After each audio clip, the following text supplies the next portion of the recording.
Assalamualaikum warahmatullahi wabarakatuh. Selamat malam, salam sejahtera untuk kita semua. Jumpa lagi bersama dengan saya di channel Lebih Servis ya. Pada kesempatan malam hari ini kebetulan dari pulang servis ada servisan lagi masuk teman-teman ya. Sebenarnya kerusakan seperti ini sudah sering kali saya buatkan di tutorial saya. Tapi yang namanya elektronika kita belum pernah tahu ya teman-teman ya, apa yang menyebabkan sehingga dia rusak seperti itu ya. Jadi banyak kemungkinan teman-teman ya. Saya beritahu saja, kerusakan dari TV ini dia mati total. Kemudian ada bunyi berdenyit di bagian dalam. Nah, untuk rekan-rekan teknisi pemula, saya akan beritahu kerusakan seperti itu sudah fix ada kerusakan di blok sekundernya ya. Jalurnya ada yang short.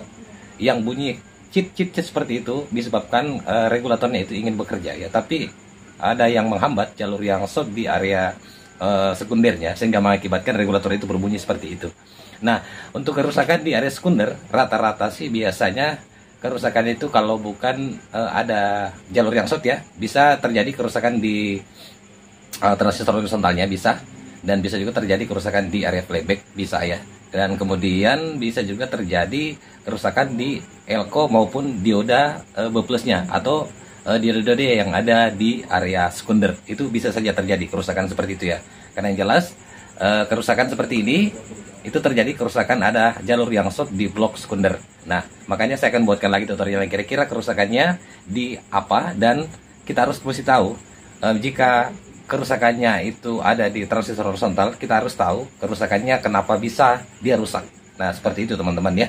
Oke, kalau begitu sebelum saya lanjut, jika teman-teman suka dengan channel saya, silakan teman-teman like ya, sub serta di komen. Dan jika pekerjaan saya berhasil pada malam hari ini, silakan teman-teman bagikan agar bermanfaat buat rekan-rekan tutor pemula, khususnya yang mau belajar di bidang servisan elektronik di bidang TV seperti ini. Oke ya. Yap, penampakan mesin di bagian dalam seperti ini ya, sangat banyak berdebu ya. Maksud saya juga buatkan tutorial pada malam hari ini. Kalau memang kerusakannya pun sama yang saya buatkan di tutorial sebelum-sebelumnya, itu bisa teman-teman juga saya akan beritahu informasinya, karena banyak yang menanyakan ya di channel YouTube saya kemarin itu tipe nomor FBT-nya.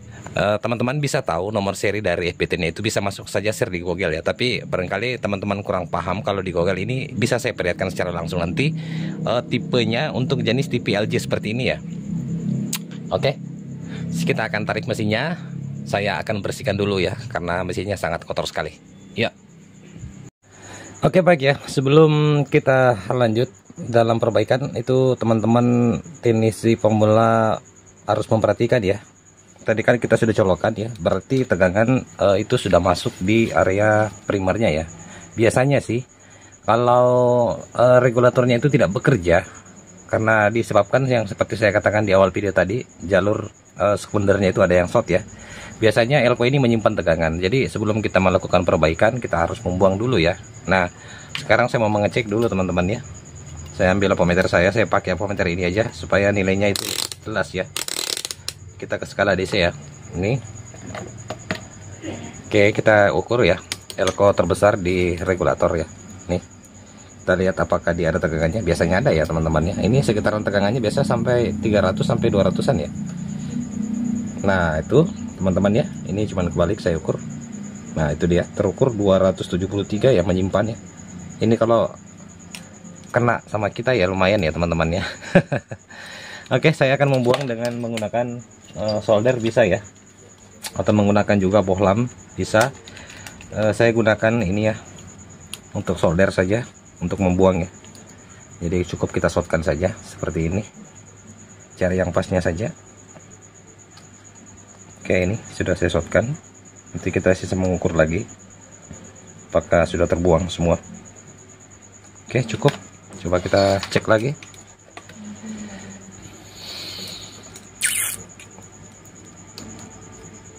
Ya, masih ada sekitaran 50. Habiskan saja.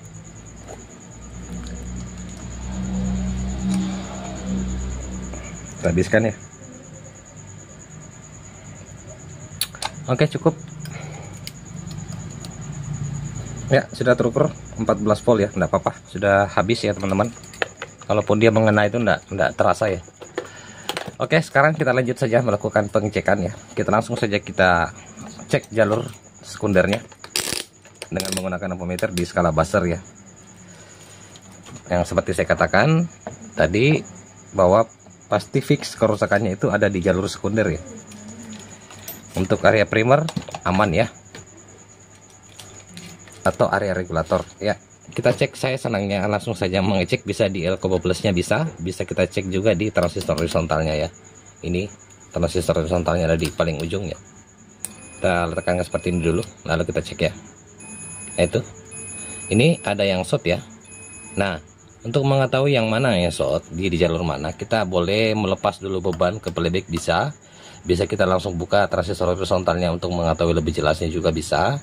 Apakah kerusakannya ada di saya nyalakan, apakah kerusakannya ada di transistor horizontal, ataukah di area playback, ataukah di area-area yang lain di area sekunder ya. Oke, kalau begitu saya akan coba dulu, adalah kebiasaan kalau jenis TPLJ seperti ini, saya coba buka dulu transistor horizontalnya ya. Kita akan lihat. Oke, baik ya, saya sudah mencabut transistor horizontalnya yang ada di ujung ini ya. Ini dia. Oke teman-teman, dia menggunakan ini ya, ini TT2170 ya, bisa kelihatan ya. Oke, sekarang kita langsung saja mengecek dengan menggunakan ampermeter ya. Kita ke skala buzzer ya. Ya, nyalakan. Kita cek saja langsung teman-teman ya. Kaki tengah probe merah sama seperti biasa, bisa bolak-balik ya. Kita cek. Oke, sudah short. Oke, kita tidak usah bolak-balik ya, ini sudah positif short dia. Nah, sekarang kita mau cek lagi apakah masih ada jalur yang short di area sekunder. Kita cek di kaki elko bubblesnya di sini. Oke, sudah tidak ada teman-teman ya. Kita balik. Oke, berarti kerusakannya itu ada di transistor horizontalnya. Nah, transistor horizontal itu rusak ada beberapa faktor. Satu, bisa tegangan bubblesnya melonjak, bisa mengakibatkan TR ini jebol ya. Kemudian kerusakan bisa terjadi di area playbacknya ya, entah itu dia short ataukah kadang juga dia, paling sering sekali terjadi ada kebocoran ya, biasa saja terjadi. Tapi nanti kita akan cek ya setelah kita memasang transistor horizontal. Dan bisa juga terjadi yang sering sekali itu di kapasitor Miller ini yang terhubung di kaki tengah transistor horizontal, itu biasanya nilainya molor.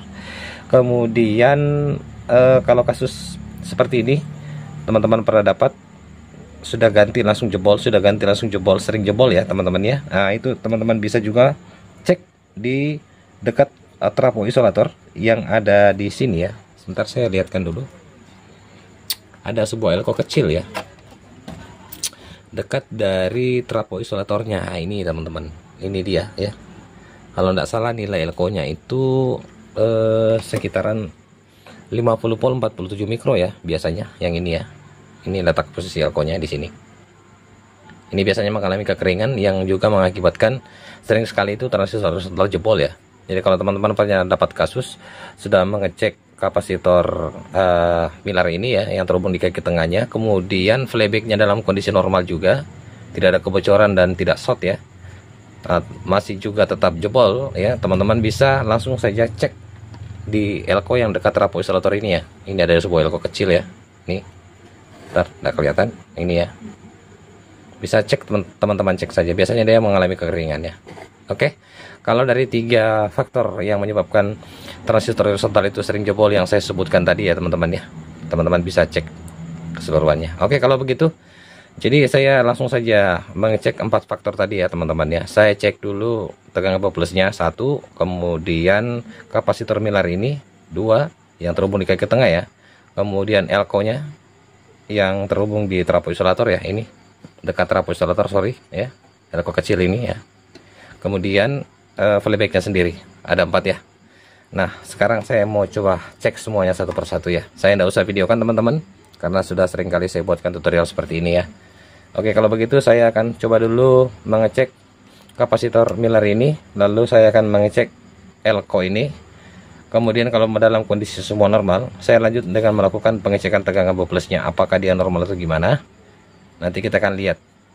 Kalau semuanya dalam kondisi normal, tegangan 12 normal, kapasitor Miller ini normal, trafo isolator ini normal, tetapi tetap saja dia masih jebol, berarti kerusakannya ada di flyback ya. Oke, kita akan lihat apakah flybacknya yang rusak ataukah ada kebocoran, kita belum tahu ya, karena belum kita nyalakan ya. Saya cek dulu.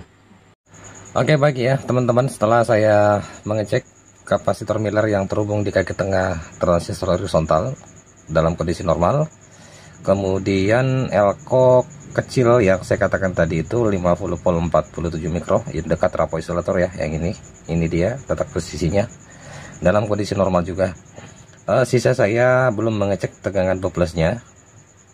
Saya akan mencari dulu pengganti transistor horizontalnya ya, dari bawaan yang tadi ini ya, dia bernomor T2170 ya. Ini oke, sudah bisa kelihatan ya, ini dia bernomor 2170. Nah, teman-teman sebelum melakukan pergantian transistor horizontal seperti ini, alangkah bagusnya teman-teman kalaupun tidak punya seperti ini dan mengganti dengan persamaannya atau lebih di atas sedikit ya, teman-teman cukup gampang sekali, masuk saja di Google, lalu lihat dataset dari transistor ini, kemudian dataset dari transistor yang teman-teman ingin ganti ya. Nah, kebetulan ini saya punya ada ya, D553 ya. Saya sudah perbandingkan datasetnya itu untuk yang ini sebentar, ini agak buram teman-teman ya, 2170. Ini datasetnya ya, saya perlihatkan. Oke. Kemudian dataset dari transistor yang saya mau pingin pasang ya, ini 2553. Itu lebih di atas sedikit ampernya ya teman-teman. Oke, saya akan pakai ini ya sebagai pengganti. Seperti itu ya teman-teman. Kalau misalkan teman-teman jangan sembarang asal mengganti transistor horizontalnya ya, bisa saja transistor horizontalnya kembali jebol lagi kalau teman-teman sembrono aja dalam mengganti transistor horizontal ya. Jadi harus teman-teman bisa lihat datasheetnya dulu di Google, baru teman bisa melakukan pergantian. Oke. Sekarang ini sisa saya mau melakukan pengecekan tegangan 12-nya. Kalaupun tegangan 12-nya normal, maka saya akan langsung saja melakukan pergantian transistor horizontalnya ya. Oke teman-teman ya. Jadi gambarnya agak sedikit goyang ini karena saya angkat remote-nya ya. Oke, kita nyalakan di skala DC ya. Seperti ini. Untuk groundnya saya ambil di tabung ya. Di ammeter tuh. Nah, sekarang kita langsung saya melakukan pengecekan ya. Saya coba saklar saja langsung. Ya. Kita coba nyalakan ya. Sebentar saya cari dulu colokannya. Oke, ini ya. Ya, sekarang kita langsung coba nyalakan teman-teman. Coba nyalakan ya. Oke, tegangan sudah masuk, lampu indikator langsung menyala ya. Kita cek tegangan 12-nya di sini, di kaki tengah transistor horizontal berapa? Terukur 115 normal teman-teman ya. Oke. Sekarang kita langsung saja melakukan pergantian transistor horizontalnya. Kita akan lihat ya apakah ada kejadian selanjutnya. Ya, dalam pemasangan hensing di hensing pendingin teman-teman jangan sembrono juga pasang ya. Jangan seperti ini ya, seperti bawaan. Kenapa saya bilang jangan seperti ini? Karena transistor ini kan besar ya teman-teman ya. Dia tidak semuanya ke pendingin ya. Oke. Jadi model seperti ini juga masih kurang bagus ya kalau menurut saya. Seperti ini dimiringkan. Ini karena tidak semuanya tidak mengena ya. Bagusnya di seperti ini teman-teman ya. Oke, seperti ini ya cara pemasangannya nanti. Oke, kalaupun memang kakinya pendek, teman-teman bisa alternatif dengan menggunakan kabel ya untuk menyambung ya. Tapi ini mudah-mudahan saja pas ya teman-teman. Oke, pemasangannya seperti ini. Jadi semua transistor yang ada ini, semua transistor ini yang di belakangnya itu mengena ke pendingin ya, seperti ini. Oke, kita akan pasang ya. Oke Pak ya, setelah pemasangan transistor horizontalnya, tuh ya, saya sudah pasang dengan posisi terbalik seperti itu. Langsung coba kita nyalakan ya. Apakah yang terjadi setelah kita melakukan pergantian? Apakah masih ada permasalahan atau gimana? Atau TV-nya sudah normal kembali? Kita belum tahu. Oke, kita coba nyalakan.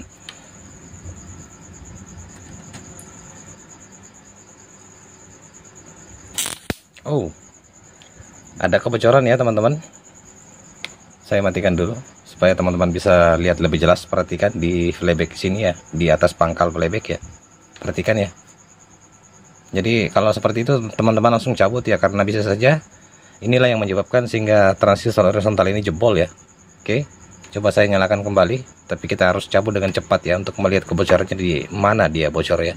Oke, seperti ini, perhatikan.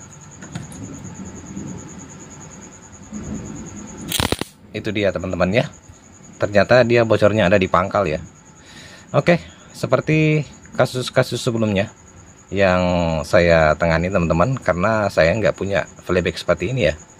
Ini kebetulan stok saya lagi kosong, jadi saya coba tambal aja ya dengan menggunakan isolasi yang seperti saya buatkan di tutorial kemarin ya teman-teman ya, cara menambal flyback yang bocor di area pangkal seperti ini.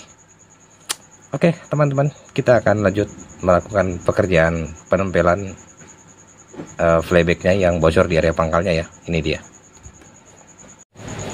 Oke teman-teman ya, penembalan saya sudah lakukan ya seperti ini. Jadi mohon maaf, ini sudah lagi hujan teman-teman ya. Oke, seperti yang saya biasa lakukan ya, penembalan untuk di area pangkal cukup seperti ini ya. Teman-teman bisa masuk di channel YouTube saya juga, dan saya buatkan ya tutorial seperti ini. Oke, sekarang kita coba langsung saja nyalakan ya. Kita akan lihat apakah flybacknya masih bocor ya. Jadi kalau saya bisa ambil kesimpulan, kerusakan dari transistor horizontal dari TV LG ini disebabkan karena flyback ini bocor di area pangkal ya, sehingga transistor horizontal ini jebol. Kemudian saya mau beritahu juga teman-teman, yang banyak teman-teman bertanya biasa di channel-channel saya teman-teman ya, nomor seri dari flybacknya ya. Saya beritahu kebetulan ini nomornya sudah tidak ada ya. Jadi misalkan teman-teman punya kendala untuk jenis TV LG seperti ini ya, nanti saya akan perlihatkan modelnya gimana ya. Saya akan fotokan saja model belakang dan depannya. Jika teman-teman ada kasus sama seperti saya, flybacknya rusak, dia bernomor 2 BSC 262121N ya, kalau nggak salah tadi ya. Sebentar saya perlihat lagi ya. Oke, betul ya. Jadi saya sebut saja nomornya BSC 262121N ya. Oke, sekarang kita coba nyalakan ya teman-teman, sambil saya rasa sudah lem saya sudah kering ya. Oke, ini saya gunakan sama seperti biasa teman ya, isolasi. Saya gunakan juga lem seperti ini, serbaguna ya. Oke, sekarang kita coba nyalakan, kita akan lihat ya apakah flybacknya masih bocor ya.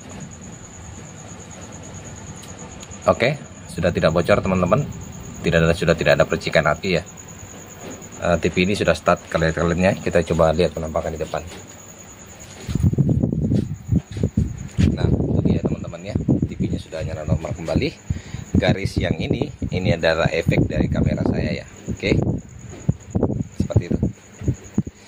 Itu teman-teman ya, gambarnya sudah normal ya. Oke teman-teman, saya mau rapikan saja TV-nya ya. Barangkali cukup. Demikian dari saya, tutorial dari channel Abdi Service. Jika cara penjelasan saya tadi ada yang kurang jelas, silakan teman-teman bertanya di kolom komentar ya. Insya Allah dengan sebisa saya akan menjawab pertanyaannya. Lebih dan kurangnya mohon dimaafkan dari saya, dengan ucapan wassalamualaikum warahmatullahi wabarakatuh. Sampai jumpa di tutorial selanjutnya.